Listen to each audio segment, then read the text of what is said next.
Hi, I'm Cody, and today I'm going to show you how to turn this into this. Let's get started. We will be making two floating shelves that measure 5 feet across by 9 and 3/16 inches deep. To start this project, you will need 3 2x4s that are 10 feet long and one 1x4 that is 10 feet long. I started off by cutting all of the 2x4s in half. It is to be noted that you could use shorter or longer 2x4s depending on how wide you want to make your shelf. Using a table saw, I cut 1/4 inch off each side of the 2x4s. This removes the rounded edges from the 2x4 and makes for a more finished look. After cutting off the rounded edges, you should be left with boards that measure 1½ inches by 3 inches by 5 feet long.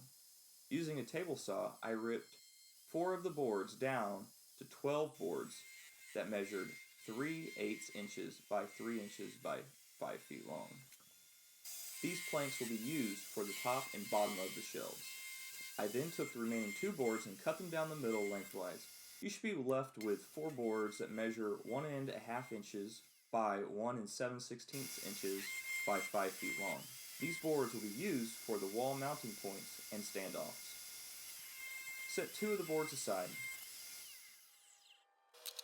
With the other 2 boards, cut 10 standoffs measuring 7 inches long.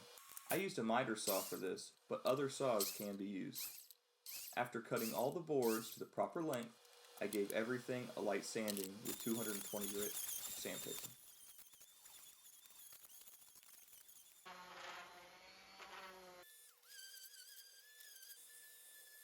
I then cleaned all the dust off the boards and laid them out for staining. Prior to staining, I used a pre-stain wood sealer.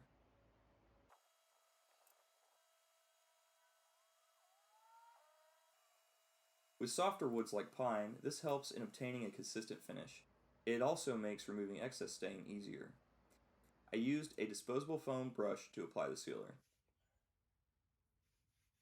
I waited about 2 hours before applying the stain.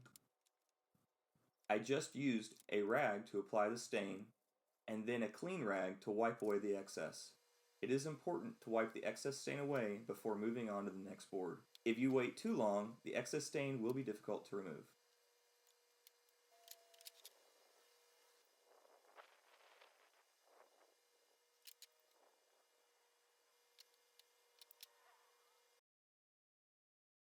While the stain was drying, I used a stud finder to locate the studs in the wall. If you do not have a stud finder, you can use a magnet to locate the drywall screws in the wall. The screws will usually be in line with the stud.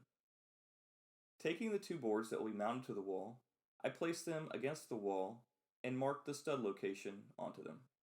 This is so I will know where I could place my standoffs without interfering with a mounting screw. It is important to drill the holes on the face of the side measuring 1½ inches. This will ensure the shelf is consistent in thickness.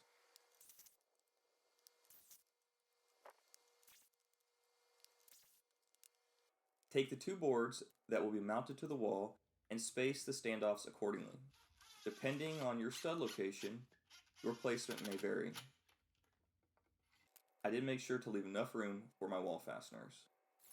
With the 1½ inch side of the wall mounting board facing you, install the standoffs. For best strength, apply wood glue and make sure the pocket screws will be at the top of your shelf. After the inner structure of the shelves was done, I applied a furniture wax to the stain boards. You could use polyurethane, I just prefer the ease of use of wax. The wax leaves a durable and professional finish. After applying the wax, let dry, then buff off excess with a clean rag. It's now time to install the shelf to the wall. After marking the height of the shelves, install the shelf support to the wall. I used 4-inch lag bolts and 3½ inch long deck screws. The lag bolts were probably overkill.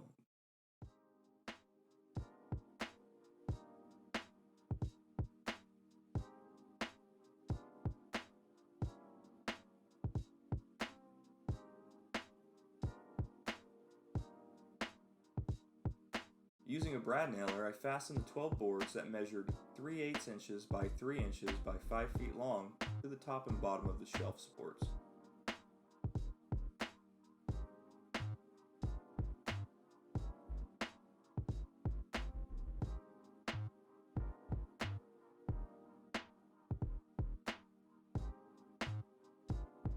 I then fastened on the front of the shelf.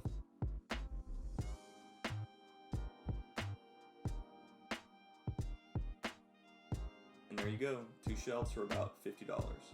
Click now on this video in the corner if you want to see more videos like this. If you found this video helpful, like and subscribe.